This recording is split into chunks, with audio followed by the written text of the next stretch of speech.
Bansos sendiri adalah kebijakan politik. Itu merupakan implementasi dari janji-janji politiknya Presiden Jokowi di tahun 2019 maupun 2014 yang menyatakan salah satunya adalah memberikan jaminan perlindungan sosial bagi masyarakat. Salah satunya adalah dengan bantuan sosial melalui berbagai kebijakan seperti program Keluarga Harapan, bantuan pangan non-tunai. Dan kalau kita lihat misalnya yang sekarang, soal BLT El Nino harus dilihat sebagai upaya dari hadirnya negara menghadapi tekanan ketidakpastian ekonomi global akibat dari perubahan iklim.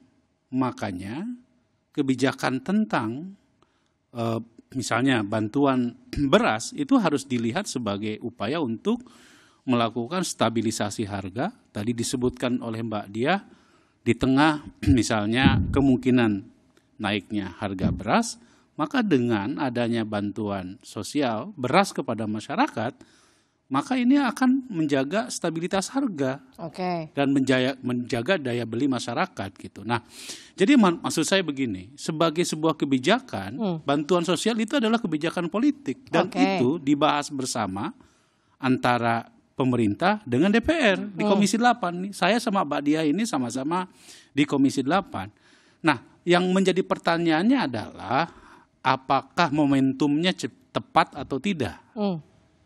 Nah, bagi saya kebijakan tentang bansos ini sampai kapanpun selagi kondisi ekonomi memungkinkan bagi upaya untuk menjaga stabilitas harga, menjaga daya beli masyarakat, saya kira itu adalah momentum yang tepat. Dan kita juga harus tahu bahwa yang nama bansos ini diperuntukkan bagi masyarakat yang memang tingkat kesejahteraannya dalam penilaian pemerintah itu memiliki tingkat kesejahteraan yang disebut meskipun dengan desil. Pemilu.